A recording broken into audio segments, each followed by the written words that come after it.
Bien, bonjour à toutes et à tous. Rebonjour aux adhérents du groupement Actibet qui nous ont rejoints et merci pour votre présence à cet atelier de l'après-midi, le premier atelier de notre journée Actiday. Il reste encore des places devant, n'hésitez pas à vous répartir. On a ce matin beaucoup évoqué le sujet de l'innovation et du financement de l'innovation. Et on voulait cet après-midi rentrer un petit peu plus dans le concret et vous proposer des ateliers avec des présentations beaucoup plus pratiques sur des outils et sur des moyens à la fois d'innover et de financer cette innovation et cette transition écologique. On va commencer par un atelier qu'on a intitulé Intelligence artificielle, quelles solutions pratiques pour les métiers de la baie. L'intelligence artificielle, on en entend tous parler, on est plus ou moins utilisateur et plus ou moins, j'allais dire, mature sur ce sujet. On voulait, avec les deux intervenants qui vont vous faire cet atelier, qui vont animer cet atelier, rentrer dans des éléments beaucoup plus pratiques, des choses que les deux personnes que je vais vous présenter utilisent au quotidien ou peuvent vous proposer au quotidien pour vos métiers.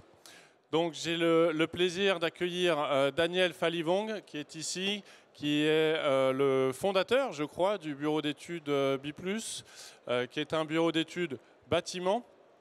Daniel, ce n'est pas forcément quelqu'un qui fait de l'intelligence artificielle, mais c'est quelqu'un qui l'utilise au quotidien et avec des outils assez impressionnants et surtout avec des gains de productivité, moi, qui m'ont toujours impressionné.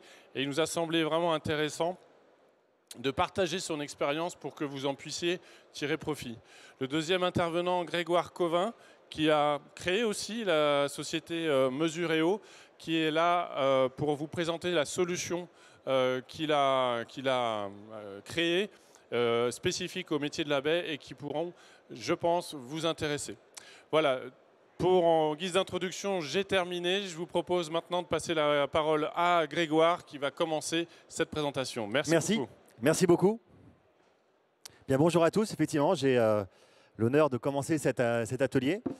On a parlé tout à l'heure, on a eu la chance d'avoir la présentation de Philippe Dessertine qui nous expliquait que l'IA était disruptive, qu'elle allait transformer les secteurs et les secteurs de l'industrie, de la menuiserie extérieure et de la baie et de l'ensemble du secteur du bâtiment, et que ça allait être encore plus puissant que l'arrivée de l'électricité, genre 10 fois plus. OK, mais dans les faits, ça veut dire quoi chez moi? Ça veut dire quoi dans mon entreprise?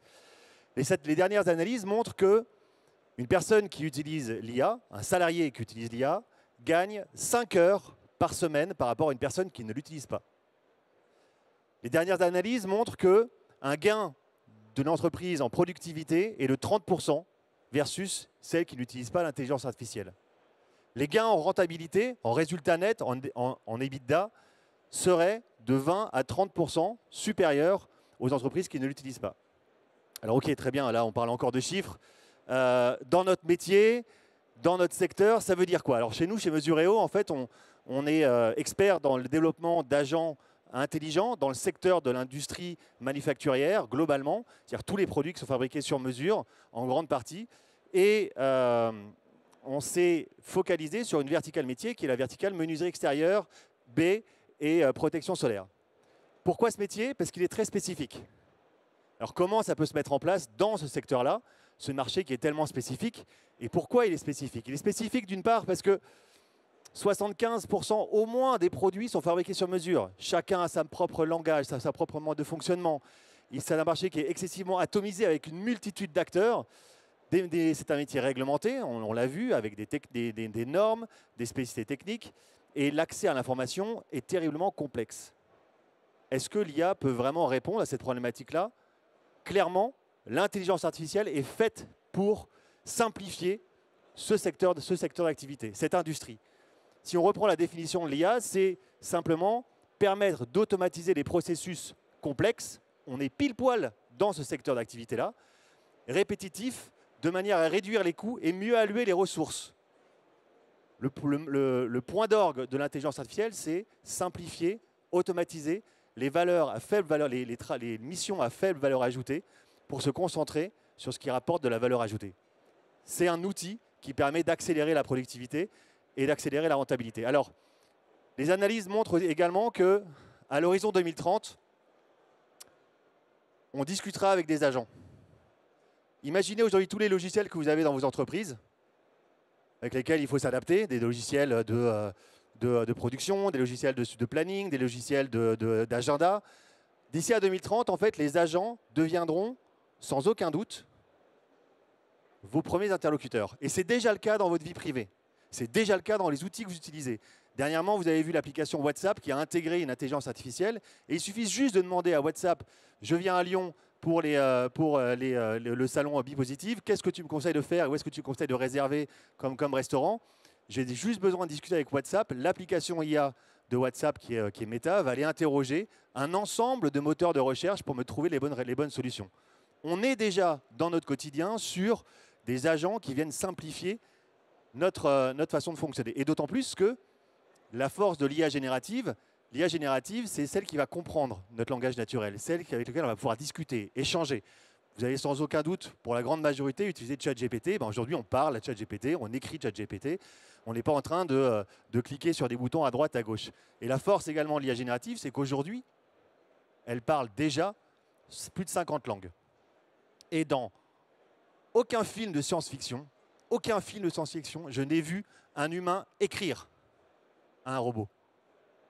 Il parle. Donc la prochaine révolution, ça sera la parole qui va permettre en fait de simplifier la relation entre l'homme et la machine, tel qu'on le voyait dans les films de science-fiction. Alors celui-ci dans les années 80, désolé, c'est ma génération. Alors les enjeux actuels, en fait, sur lesquels on travaille aujourd'hui chez Mesureo, alors on accompagne et on a audité une cinquantaine d'entreprises dans le secteur de la menuiserie et on voit en fait que c'est je vous fais un retour d'expérience plutôt que vous présenter les solutions. Les retours d'expérience qu'on a, c'est les 4 piliers sur lesquels on travaille. C'est comment est-ce qu'on va pouvoir intégrer des solutions d'IA pour simplifier les process, pour automatiser des tâches à faible valeur ajoutée, mais je crois que tu en parles de ton côté après. Comment pouvoir analyser les fameuses volumes de données. Alors c'est quoi l'intérêt? C'est en fait, on a une multitude de données qui transitent via nos entreprises. Et en fait, ça va nous permettre de faire de l'analyse prédictive pour dimensionner nos stocks, pour dimensionner nos outils de production, pour planifier le chiffre d'affaires qui va être réalisé et pour être de plus en plus précis. Et ça, c'est des gains en rentabilité qui sont énormes. Là, on est sur l'analyse prédictive. Là, on est sur l'automatisation des tâches. Lister toutes les tâches. Imaginez toutes les tâches à faible valeur ajoutée que vous avez, le temps perdu à faire la même chose dans vos entreprises. Sans aucun doute, un agent est capable de le faire.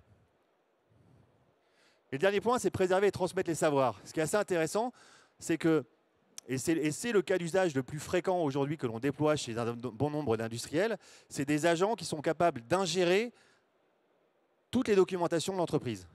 Alors on parle des documentations brochure commerciale, documentation technique, tarifs, un fichier Excel bien structuré, on l'intègre dedans, catalogue produit, et également les savoirs internes. On sait que dans nos métiers, on a une perte d'expertise dans nos secteurs où en fait il y a pas mal de personnes qui partent à la retraite ou qui fuient ou qui passent sur d'autres secteurs d'activité. L'intérêt en fait de l'entreprise, c'est de préserver ses savoirs internes. Comment on le fait grâce à l'intelligence artificielle? On va aller interviewer les personnes qui partent, on va les qualifier leur savoir et on va transformer cette vidéo captée en connaissance pour l'intelligence artificielle qui va être après à même de pouvoir redonner, répercuter l'information telle qu'elle l'aura comprise, parce qu'en fait, elle aura récupéré le savoir informel du secteur. Et tout ça, en fait, ça fait partie de la base de connaissances d'un agent conversationnel. Donc, ce que l'on déploie fréquemment, c'est je récupère toutes les données techniques, tarifaires, savoir informel, et je l'intègre dans un agent conversationnel. Après, l'usage, chacun voit quel usage il va faire dans son entreprise. Usage interne, usage de formation, donner l'information pour ses clients. Mais c'est principalement ces modèles d'agents conversationnels qui sont déployés le plus souvent.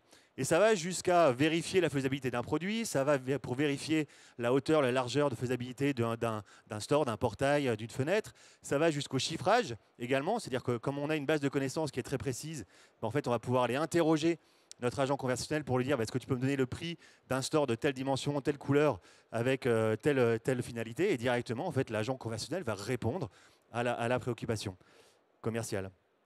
Les cas d'usage sont très très larges. On a également des cas d'usage qui sont plus sur la partie SAV et technique, où on va pouvoir intégrer les notices. Donc là, on est vraiment sur des notices avec des schémas. On va éduquer l'intelligence artificielle pour comprendre cette notice et pouvoir restituer sur une question simple. Comment est-ce que je fais pour régler ma fin de course sur mon vélo roulant? Directement, en fait, l'IA, l'agent conversationnel, a été éduqué sur les notices et va pouvoir redonner l'information en disant tu appuies sur tel bouton, tu attends que ça bouge 2 fois, tu appuies sur maille et puis c'est parfait.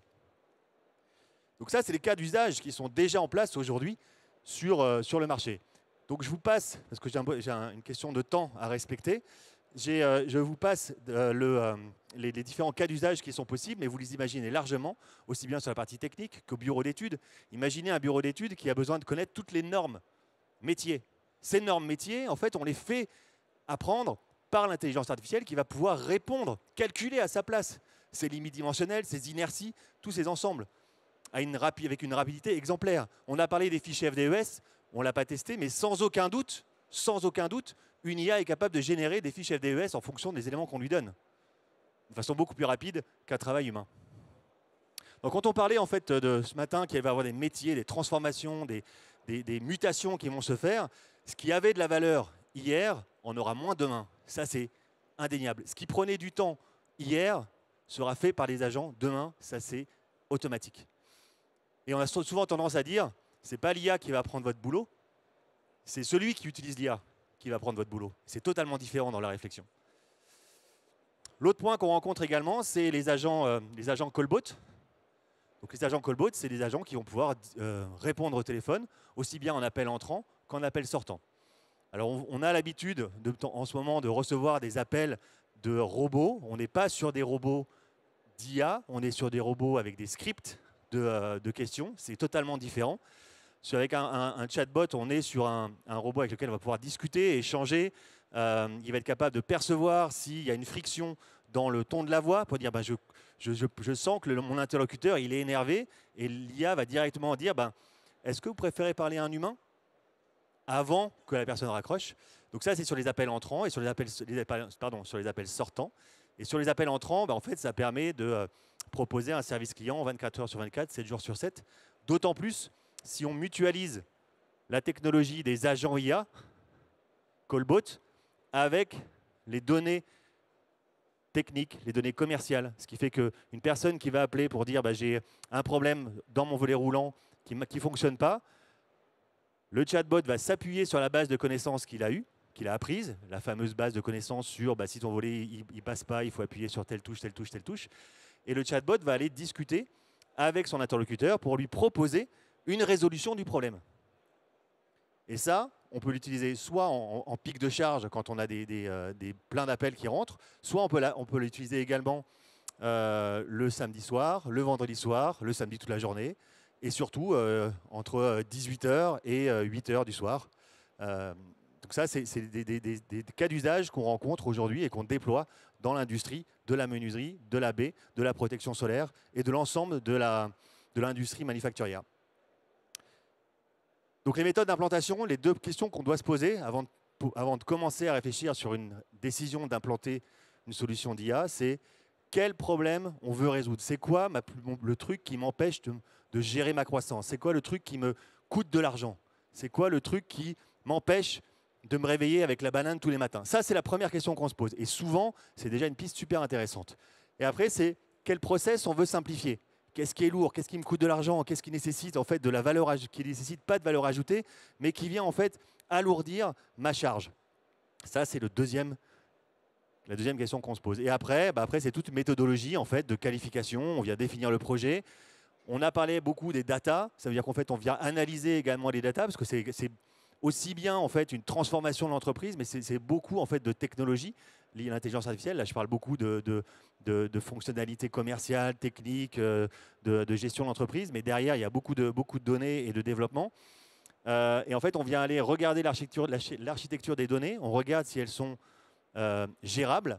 Et quand on regarde si elles sont gérables, c'est aussi bien physiquement que juridiquement. Il y a des données qu'on n'a pas le droit d'utiliser. On va sans doute parler de RGPD peut-être un peu plus tard dans le forum. En fait, on commence déjà à regarder quelles sont les données qu'on a le droit d'utiliser et pas d'utiliser.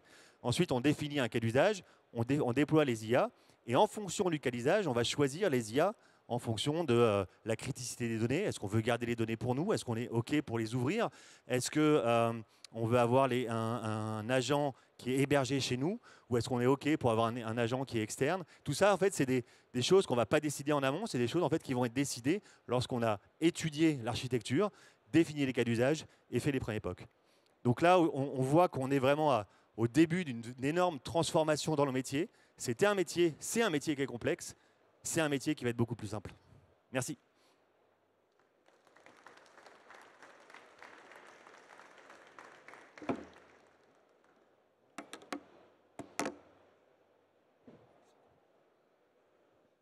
Un, deux, un, deux.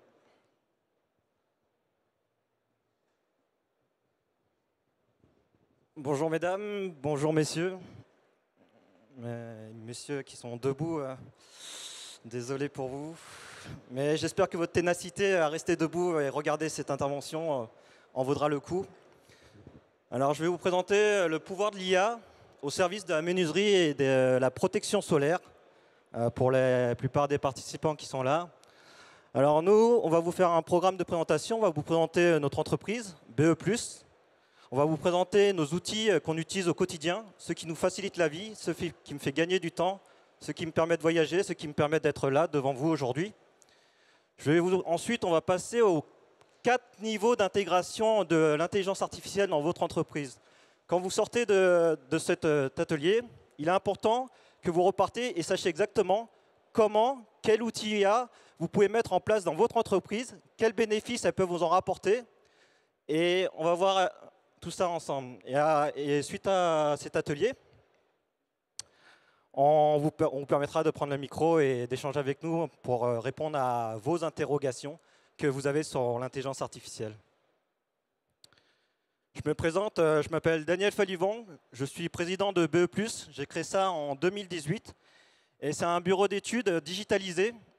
Et on travaille sur des chantiers d'envergure pour les métalliers, comme par exemple la Tour Eiffel, le campus du PSG, la Tour Pleyel, la ligne 12, la ligne 14, etc.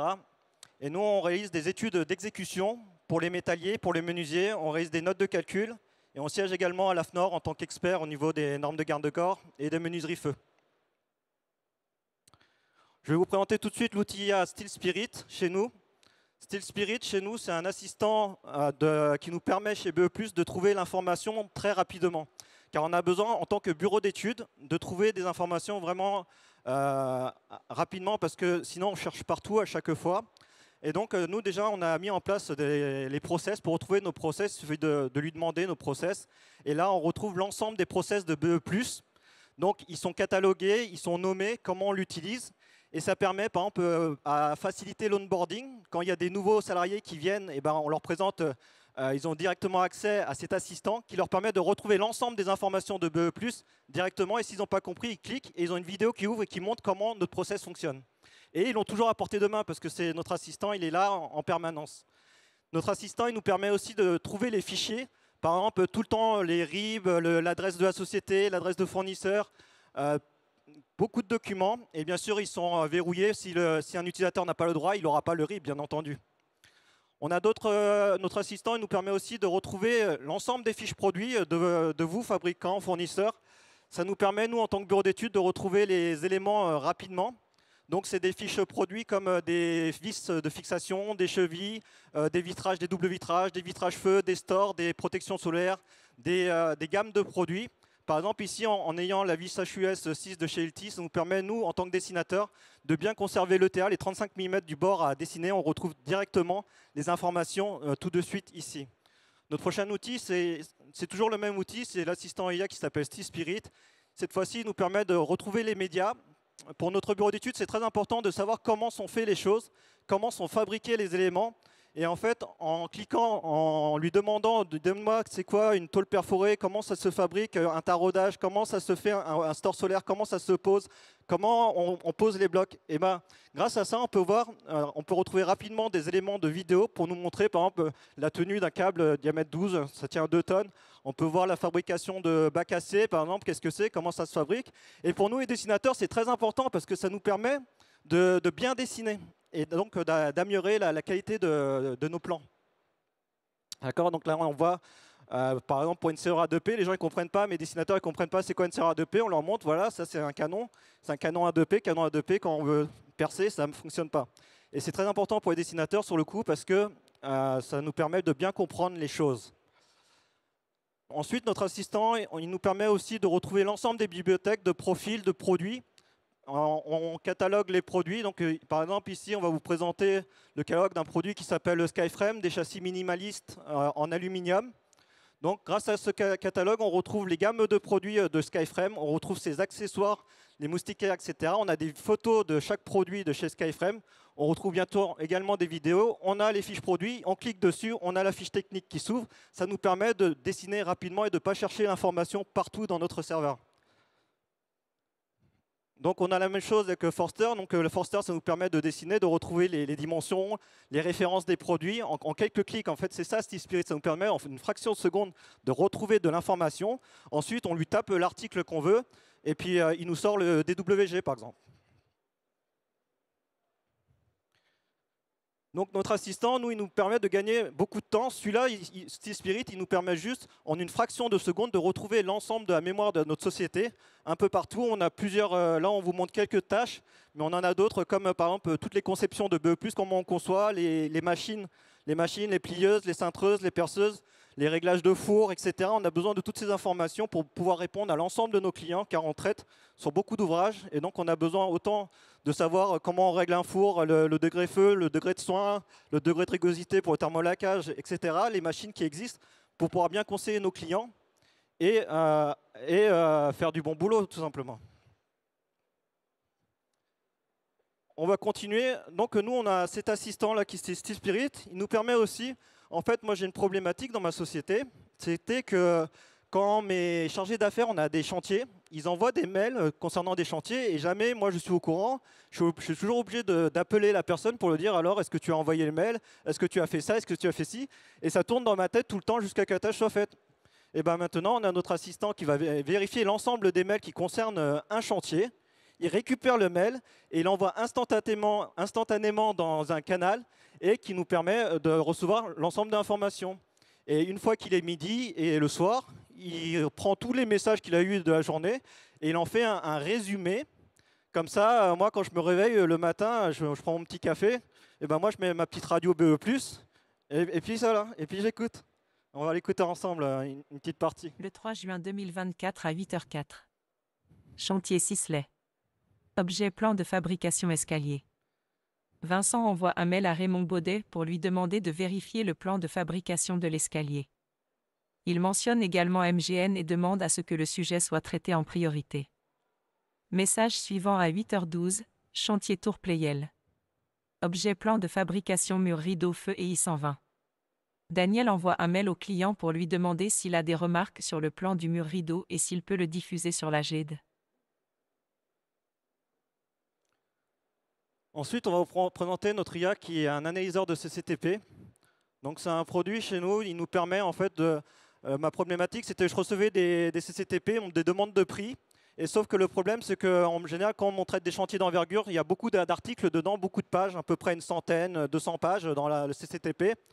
Et en fait, on le met directement dans l'analyseur quand je reçois le devis. Je le mets dans l'analyseur et là, je reçois tout de suite les articles en format PDF, les articles, le nom de l'article, les pages PDF qui concernaient, le détail du descriptif, la finition, les références. Et ça me permet, en fait, ça remplace pas le CCTP, attention, mais ça permet de retrouver l'ensemble directement des éléments du CCTP. Et ils ont fait un résumé. Donc et comme ce sont des données qui ne sont pas avec une température basse, donc proche du 1, ça veut dire que sur le coup, ce n'est pas des hallucinations, c'est vraiment de la donnée fiable, en somme, pour nous. Ensuite, on va passer à notre prochain outil qui est cette fois-ci sur la comptabilité. Ma problématique, c'est que je reçois toujours un mail de ma expert comptable qui m'envoie un fichier PDF avec l'ensemble de mes salariés. Et le problème, quand il m'envoie ça, il y a tous les salariés. Donc moi, ce que je fais en tant que président, je dois prendre le fichier, je dois le découper salarié par salarié. Et ensuite, je dois prendre chaque salaire, je les mets dans mon tableau pour avoir un visuel. Et en fait, là, au lieu de le faire, même cette fois-ci, c'est l'assistant. Quand je reçois un mail de ma comptable et qui a marqué fiche bulletin de paye. Il y a l'IA qui récupère ce mail, il récupère le PDF, il le split en plusieurs PDF, un par un. Il me prend chaque donnée et ensuite il me le met dans un tableau. Une fois qu'il a mis dans le tableau, il prend le fichier, il va le sauvegarder dans mon OneDrive. Dans le OneDrive, il met le nom, le prénom, la date. C'est rangé par classé par date, année. Il le fait tout seul. Et ensuite, il envoie il m'envoie un récap. Et ensuite, il envoie un mail à chaque salarié avec son bulletin de paye. Bonjour, vous avez reçu. Bonjour, monsieur, madame, vous avez reçu votre bulletin de paye. Et ça me fait gagner à peu près entre 1 heure et 2 heures par mois. C'est énorme. Et des automatisations comme ça, j'en ai à peu près entre 50 et 60 dans mon entreprise. Alors, je vous laisse imaginer combien de temps ça me fait gagner aujourd'hui.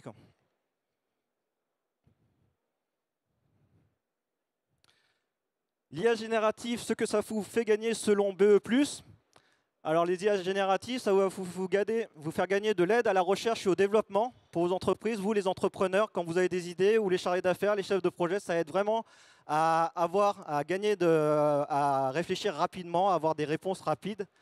La prise de décision, le traitement rapide de quantité de données et des corrections et des vérifications. Alors, regardez bien ce petit logo d'aide à la recherche, on va le retrouver par la suite. Je vous laisse le mémoriser 2 secondes. Et ensuite, on a les IA, les applications digitales. Ceux qui vous font gagner, par exemple, ils permettent les traitements de mails plus rapides. Chez BE+, nous, on a banni les mails en interne. Donc aujourd'hui, on travaille, on est à peu près une douzaine. On n'a plus de mails en interne, 0 mail en interne aujourd'hui. On continue à utiliser les mails parce que nos clients utilisent les mails. C'est comme à l'époque des fax et des mails. Quand les mails sont arrivés, moi, j'utilise encore les fax parce que mes clients utilisent ça. Et c'est vraiment un gain de temps parce qu'on passe plus de temps à gérer des mails en interne. On passe du temps à faire de la productivité. Et ça change tout dans notre métier. De plus, vous verrez par la suite, ça permet aussi un travail, le fait de ne plus envoyer des mails, on va pouvoir faire du travail asynchrone et collaboratif. Ce qui est différent d'aujourd'hui, qui est du travail immédiat, il faut des réunions, il faut se voir, il faut en parler pour avoir l'information. Ce qui est différent, par la suite, on va voir ça. La suppression des tâches répétitives, très important, ça c'est un gain d'argent immédiat pour vous. On va voir comment pouvoir le faire. Les améliorations de la transmission d'informations, communication, très important dans notre métier. La diminution significative des erreurs humaines, le gain de temps et la croissance du CA. Alors, je vous propose de regarder bien ces 2 petits logos. Le gain de temps et la croissance, c'est ceux qui vont nous intéresser par la suite et voir qu'est-ce qu'on va pouvoir faire ensemble des IA et lesquels vous allez pouvoir utiliser dans vos entreprises. Donc, les IA génératives, ici, on ne va pas revenir sur la description, il y a beaucoup d'IA. On vous a mis ceux qui ont le plus haut en termes d'élo aujourd'hui, OpenAI, Claude, DeepSeek, Gemini, Perplexity, Microsoft.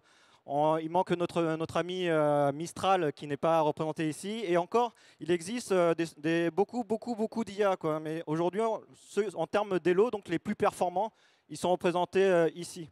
Par exemple, Perplexity, pour vous retrouver des fiches produits, vous êtes sur Perplexity, vous tapez le nom de la fiche produit et vous retrouvez le produit. Ce qui va être intéressant pour nous, pour les fabricants, s'il y en a ici, ça va être intéressant d'essayer de gagner des parts de marché en termes de recherche d'IA, parce que maintenant, nous, les bureaux d'études, on se met à rechercher que par ici, au lieu de Google. Donc, au lieu de vouloir gagner des parts de marché sous Google, il va falloir savoir comment gagner des parts de marché avec les IA, parce que c'est eux, demain, qui vont donner les fiches techniques. Donc ça, l'IA générative, ça vous fait gagner beaucoup de temps. Ça vous aide à rechercher, avoir des idées pour créer un nouveau business ou d'autres choses selon ce que vous avez besoin. Ça peut vous analyser votre bilan de fin d'année, vous expliquer comment vous pouvez améliorer ça. Vous prenez le fichier, vous le déposez et il va vous parler de votre bilan. Et concernant ça, l'IA générative, ça ne vous fera jamais gagner d'argent. Enfin, un petit peu, on va dire, mais c'est-à-dire que imaginez, vous prenez 10 ChatGPT, vous donnez à 10 salariés demain, regardez à la fin du mois, est-ce que ça va vous produire plus? Moi, je n'ai pas vu en tout cas.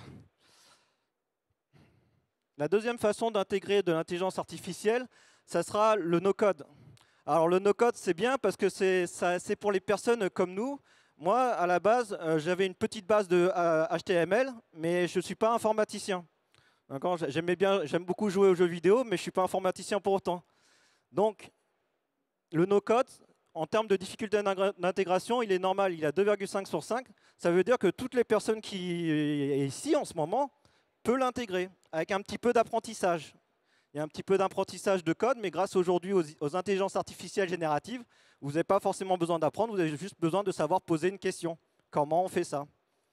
Et ça vous permettra, donc on appelle ça du no-code. On a les majeurs, les tenants, ils sont là, MEC, N8N, ensuite Power Automate et Zapier. Donc, ça, c'est du no-code. Qu'est-ce que c'est du no-code? Le no-code, en fait, c'est de l'automatisation de tâches. Imaginez, vous recevez un mail et que vous voulez, à chaque fois que ce mail, il envoie un SMS à un collègue et que ensuite, ça renvoie une tâche sur un autre logiciel. Bah, le no-code vous permet ça. Donc, vous avez juste sélectionné, par exemple, n'importe quel logiciel que vous avez aujourd'hui dans votre entreprise. À partir du moment où ils ont des API, les API, c'est juste, ça permet de communiquer. Et donc, si vos logiciels, vous avez par exemple Microsoft, Teams, Slack ou vos logiciels d'entreprise, Sage, etc., vous pouvez faire, ou HubSpot, vous pouvez faire communiquer l'ensemble de ces éléments, mais vous n'avez pas besoin de faire appel à un informaticien. C'est vous, demain, qui allez intégrer ça. Donc, vous avez juste cliqué HubSpot. Quand je reçois un client qui m'a dit non, bah, je vais lui renvoyer un mail automatiquement. Donc, c'est ça aujourd'hui du no-code. Et ça, vous avez tout intérêt à vous former dessus parce que ça ne prend pas beaucoup de temps. Et ça fait gagner beaucoup d'argent à votre entreprise. Ça fait gagner énormément de temps, ça vous dégagera du temps le week-end, et ça vous fait gagner également pour votre entreprise une croissance immédiate. Donc c'est vraiment une valeur ajoutée parce que vous, votre entreprise, imaginez, vous avez 10 salariés, si vous faites gagner 1 heure à chaque salarié par semaine, bah c'est tout de suite 10 heures.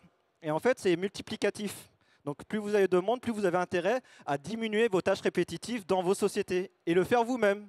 Pas forcément un informaticien. Parce que la base pour avoir de la croissance, c'est souvent les gens qui ont entrepris, qui ont des idées ou qui gèrent beaucoup de projets. C'est vous qui, demain, pourrez faire diminuer le temps de travail dans votre projet et apporter de la valeur à votre société. Le troisième point, c'est de l'IA intégrée par outils informatiques, donc par les informaticiens cette fois-ci, ou les personnes qui en veulent vraiment qui veulent vraiment apprendre. Vous pouvez aussi vous en sortir par vous-même parce qu'aujourd'hui, l'IA générative vous permet de répondre à ces questions, mais c'est quand même d'un niveau, là, on va dire, assez élevé. En termes d'automatisation par les informaticiens, qu'est-ce qu'ils en ont fait? Par exemple, on a l'entreprise de la maintenance prédictive avec le groupe Biez. On a de la protection solaire, l'ajustement de panneaux photovoltaïques intelligents. Arauco en Chili qui ont fait des chariots autonomes avec des 100 chariots qui naviguent automatiquement. On a ensuite CIMAD, on a la série Tarabay qui a fait de la vision artificielle. Donc ils ont mis une caméra, ils regardent les bois qui passent, ils détectent les nœuds et ils les enlèvent du circuit. Ou ils les rebouchent pour avancer là-dessus.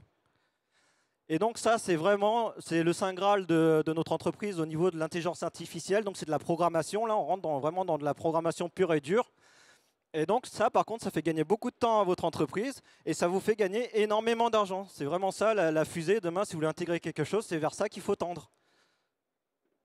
Mais depuis un petit bout de temps, maintenant, ça a changé. Enfin, c'est toujours le cas, mais maintenant, vous allez pouvoir y arriver par vous-même, grâce au 4e point d'intégration. La 4e intégration, ce sont les MCP. Donc les MCP, qu'est-ce que c'est? C'est pas difficile à comprendre. Les MCP, c'est juste le connecteur entre l'intelligence artificielle, l'IA générative et l'outil. Donc l'outil, ça peut être les outils que vous utilisez au quotidien. C'est peut-être Teams, c'est peut-être Slack, c'est peut-être Sage, c'est peut-être Vitrage Décision. Peu importe votre outil, tant qu'ils ont une API, vous allez pouvoir communiquer avec.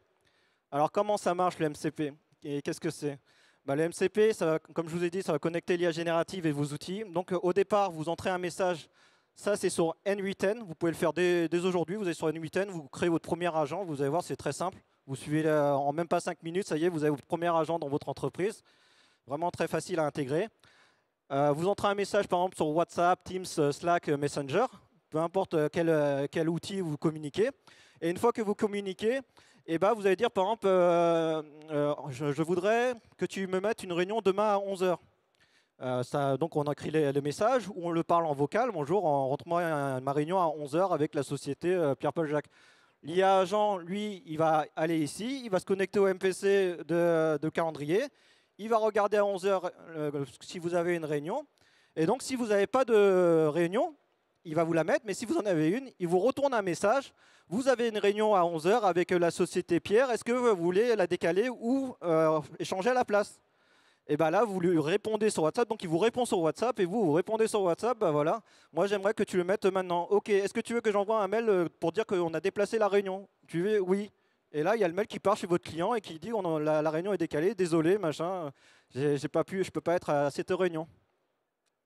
Donc ça, c'est les IA agents. Et en fait, comment on fait? En fait, tout ça, c'est juste des API. Chaque point, c'est des API. Donc une API, c'est juste une tâche. Par exemple, éditer, modifier, supprimer, remplacer. C'est des tâches qui existent dans l'application. Donc, et ces tâches-là, comment les gens aujourd'hui s'en servent dans les entreprises? Eh ben, ils mettent un agent supérieur et ils mettent des agents inférieurs. Donc c'est toujours des agents. Ici, ils mettent un chat GPT, par exemple, et ici, ils mettent un chat GPT encore. Et sous le chat GPT, ils mettent chaque API. Et en fait, on se retrouve dans une structure un peu dans les entreprises, avec des chefs de projet et des sous-chefs de projet. Et c'est vraiment ça qu'on fait dans l'IA. On met un agent IA master et un agent IA enfant. Donc ça veut dire un chef de projet et un sous-chef. Comme ça, pourquoi? Parce que si on met trop d'outils, à un moment, celui-là, il hallucine, il n'arrive plus à comprendre, il ne sait plus quoi faire. Alors, au lieu de tout lui donner, on lui donne des mini-agents, des mini-profs. Et après, on peut encore descendre, on peut donner des sous-agents, mais ça n'a plus d'intérêt après. À un moment, on lui donne tous les outils et puis il le fait. Et donc, c'est comme ça qu'on peut créer, là, ce soir, très simplement, parce que c'est très bien expliqué sur N8N. Vous cliquez, vous modifiez les 3 points, et c'est parti, vous avez votre premier agent que vous avez créé vous-même et qui peut résoudre une problématique pour vous dans votre entreprise. Et ça, c'est un gain de temps énorme. Et un gain de temps aussi bénéfique de croissance immédiat, parce que ça diminue les tâches dans votre entreprise. Et c'est immédiat, c'est pas on attend que ça se mette en place. Et en fait, ces automatisations, contrairement à l'autre, ces automatisations autonomes, la difficulté d'intégration, elle est à 3, donc elle n'est pas très difficile, il faut juste vouloir apprendre un peu, c'est comme vouloir apprendre l'anglais ou l'allemand. Si vous voulez apprendre, c'est pas très compliqué aujourd'hui grâce aux IA génératives. Donc vous pouvez vous auto-former aujourd'hui. Et sachant qu'il y a beaucoup de vidéos qui tournent et qui sont très bien faites, qui vous permettra de créer ces agents. Et ce qui est bien, c'est que le no-code plus les agents, en fait, c'est cumulatif. Donc ça veut dire le bénéfice que vous en faites avec le no-code et le bénéfice que vous faites avec vos agents, ça se cumule. Et quand on cumule les deux, et ben ça vous fait presque une application. Donc quand on cumule le no-code comparé aux informaticiens, ben en fait, c'est cumulatif. Plus vous allez en faire d'agents ou de no-code, plus vous allez avoir un rendement immédiat qui va être cumulatif. Et donc là, ça devient très, très, très intéressant pour vos entreprises. Eh bien, je vous remercie pour votre écoute.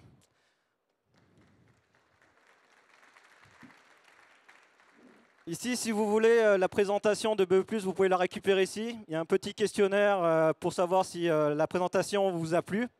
Et une fois que vous nous notez, vous récupérez par email instantanément, normalement sous la minute, vous récupérez un mail qui vous envoie la présentation avec la présentation de notre entreprise. Merci beaucoup, merci monsieur, merci madame. Merci beaucoup Daniel et Grégoire. On a encore du temps pour des questions-réponses. Est-ce qu'il y a des questions dans la salle? Ça veut dire que tout était très très clair. Je précise aussi que si j'ai bien compris, tout est filmé et donc les vidéos seront disponibles quelque part, je ne sais pas où, sur YouTube. Alors YouTube, c'est un outil où on voit des vidéos. Moi, c'est mon niveau d'intelligence artificielle. Voilà, j'en suis là. Il y a une question là-bas.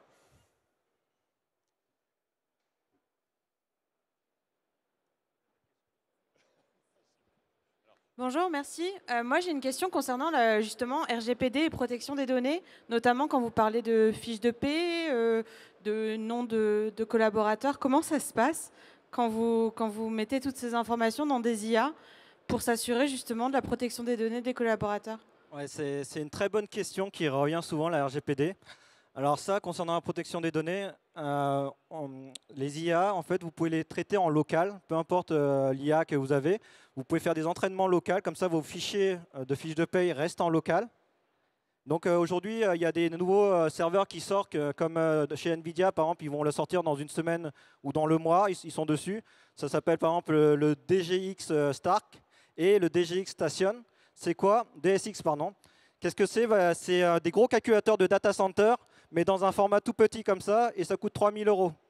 Alors là, on ne peut pas faire mieux, ça devient très intéressant pour les entreprises d'investir là-dedans, dans des super calculateurs, et qui ne coûtent pas cher. Et donc, on va pouvoir lancer, parce qu'aujourd'hui, ce qui freine les entreprises à rentrer, de faire du calcul en interne, c'est que ça demande énormément de ressources de calcul, ça coûte très très très cher.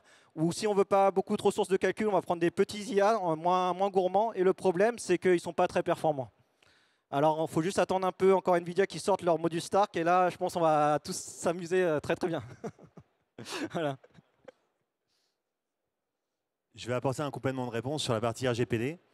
Ce qui est important dans les constructions d'une stratégie IA, c'est justement de définir les données qui sont critiques, les données sur lesquelles on doit garder la pleine propriété et les données qu'on peut laisser ouvertes.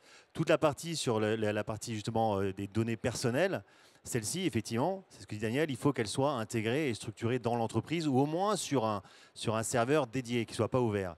Donc on utilise à ce moment-là ce qu'on appelle des IA ou des LLM, des modèles de langage large, en open source qui sont non ouverts. Par contre, si on veut créer un agent qui utilise des données qui sont non souveraines, qui sont ouvertes de type ce que toutes les documentations commerciales qui sont sur les sites internet, les documentations dans la presse, à ce moment-là, la criticité des données est pas forte, donc on peut utiliser à ce moment-là un IA ouvert.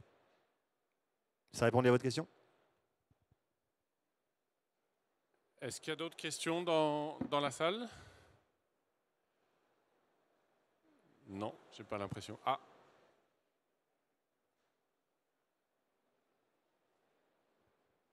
Bonjour. Est-ce qu'il est possible de travailler avec de l'IA sur des abonnements qu'on peut avoir, par exemple, au CSTB, abonnements pour avoir les DTU, les DTA, les normes? Souvent, quand on recherche quelque chose, c'est un peu tout est lié. On a la DTA, le DTU, les normes qui vont avec, les normes du produit. Est-ce qu'on peut travailler là-dessus, sachant que ce sont des fichiers qui sont propriétaires, qu'on ne peut pas les divulguer? Oui, alors en fait, c'est comme tout, c'est à qui appartient la donnée. Si vous êtes propriétaire, vous, de la donnée, vous avez acheté le DTU, vous avez acheté les normes, etc., et que votre agent IA est utilisé en interne, vous pouvez à ce moment-là faire en sorte que votre IA récupère ces données.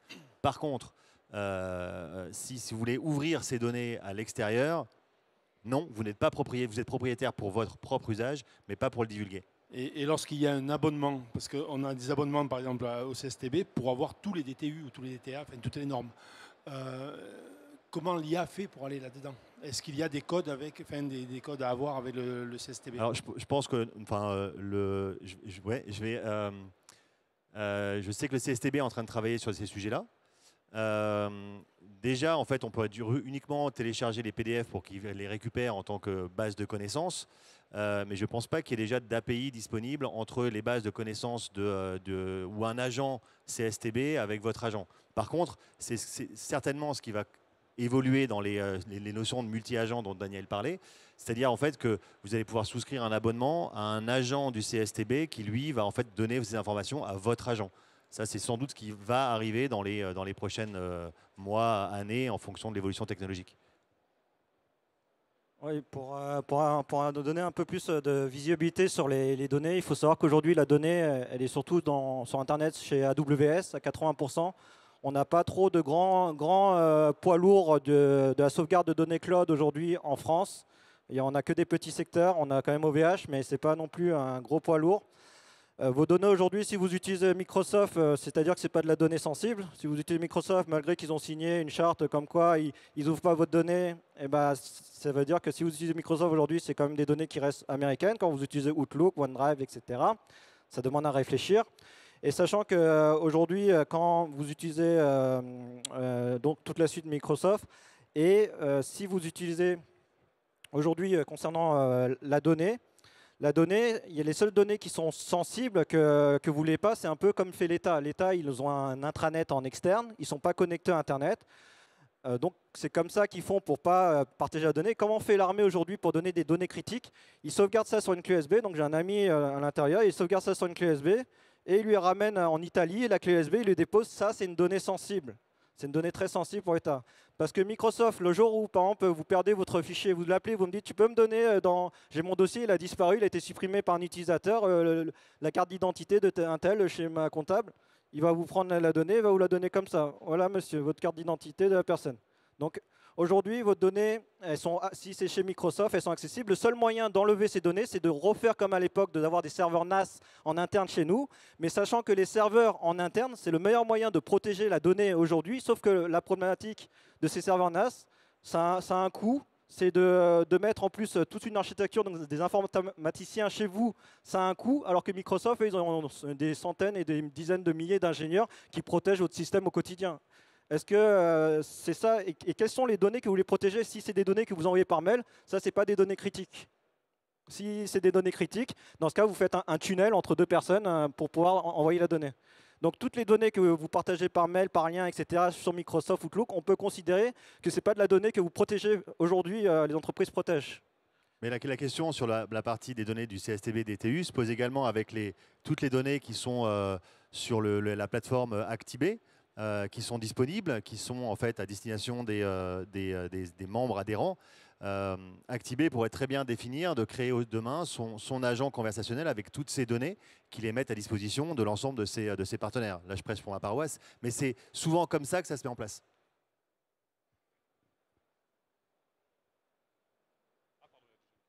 Oui, bonjour, merci pour votre intervention. Est-ce que vous pouvez nous donner une idée de coût de l'installation de l'IA dans une entreprise? Alors, c'est difficile de donner un coût, mais des éléments pour qu'on puisse nous-mêmes le mesurer ou l'apprécier ou l'estimer. La première question, c'est pourquoi faire? C'est pourquoi faire?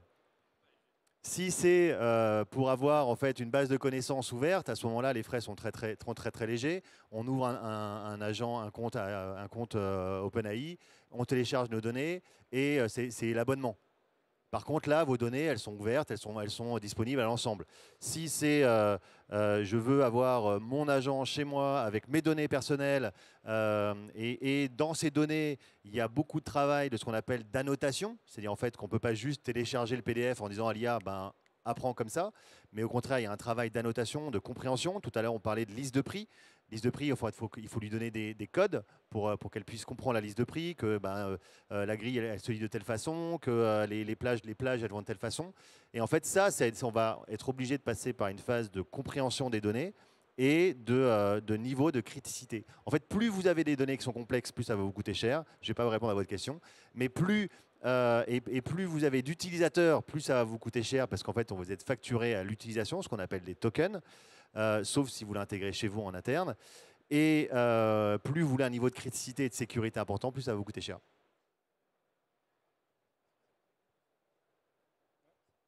Ça répond à votre question? À moitié. À moitié. Non, mais déjà, je suis béotien dans la matière. Un abonnement, un token, ça vaut combien Oui. Déjà, rien que ça. D'accord, je vais traduire en français alors. J'ai compris que il y a une approche comme pour l'informatique et on a un coût de consultant et de temps passé. Ça j'ai compris ça. Mais ouais, donc aujourd'hui, une IA générative, par exemple N8N ou MEC, chaque logiciel c'est aux alentours des 20 € pour un utilisateur. Donc un utilisateur c'est 20 €. Et ensuite pour l'intégrer dans une entreprise, donc c'est là où oui, mon collègue disait. Que, en fait, si vous voulez l'intégrer dans l'entreprise, donc faire de l'IA dans l'entreprise pour sauvegarder la donnée chez vous, donc dans ce cas, il faut avoir des supercalculateurs. Peut-être attendre un peu le NVIDIA DSX Spark qui arrive ou Station, qui vous permettra d'avoir ces calculateurs à moindre coût, à 3 000 € pour le plus petit. Et donc là, vous pourrez avoir, c'est là où on débutera vraiment les IA en interne et à créer des infrastructures dans vos sociétés. Donc vous pouvez faire appel à des informaticiens parce que là, c'est plus des novices comme nous qui allons le faire. Donc un informaticien qui va vous mettre ça en place. Et comme disait mon collègue, c'est très important d'abord. La première chose qu'on s'attaque avec l'IA, c'est pas de mettre une IA dans son entreprise, c'est de savoir dans l'entreprise qu'est-ce qui nous prend beaucoup de temps et qu'on peut diminuer dans l'entreprise. Qu'est-ce qui nous prend beaucoup de temps? Donc ça, c'est niveau 1. Et niveau 2, vous pouvez aussi faire la chasse à tous les petits temps, parce que les programmations, quand on parle de 10 minutes de programmation, donc 1 heure, donc 40 € une personne ou 50 € un informaticien, pour vous programmer ça, et que ça vous gagne 1 heure par employé tous les mois, l'investissement, elle est ridicule en fait aujourd'hui. Et mis à part le numéro 3 que je vous ai montré, l'intégration par des informaticiens, ça coûte très cher. C'est vraiment très cher, entre 50 000 100 000 euros, selon le programme que vous voulez déployer. Mais pour le no-code et pour les agents, c'est 20 euros par personne. Et si vous-même, vous ne voulez pas le faire, vous pouvez faire appel à un informaticien qui vous le fera. Il faut juste savoir qu'est-ce que vous voulez diminuer dans votre entreprise en termes de tâches ou le flux.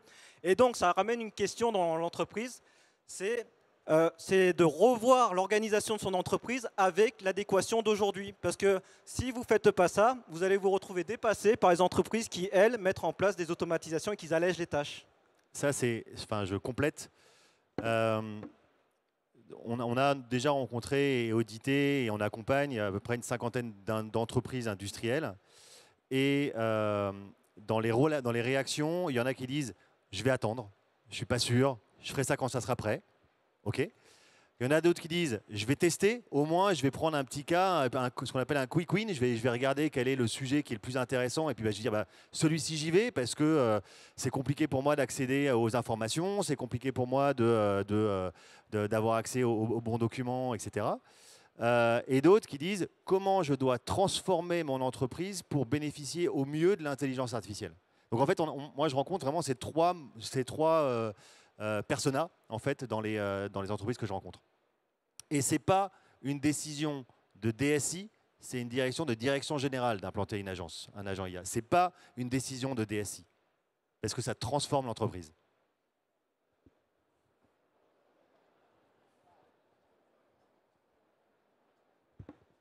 Est-ce qu'il y a d'autres questions? Non, ça a l'air d'être bon pour vous. Bah, écoutez, je vous remercie beaucoup. Merci beaucoup Grégoire et Daniel pour cette présentation. C'était très très intéressant. J'ai pas tout compris, mais je pense que je suis pas le seul. Donc on a voilà. Non, on parlait d'un outil éventuellement Actibay. Bah, évidemment, on y réfléchit à monter un outil qui ferait justement le lien avec toutes les ressources normatives, réglementaires, etc. Mais c'est toujours un peu, voilà, pareil. Il faut passer le cap de quel temps on y met et pour quel intérêt et pour quel investissement. Je vous invite à rester. On a un autre atelier qui commence dans 5 minutes sur le financement de la transition environnementale au sein des entreprises. Comment monter les dossiers, quelles sont les options. Donc je vous invite à rester pour cette seconde intervention. Merci beaucoup.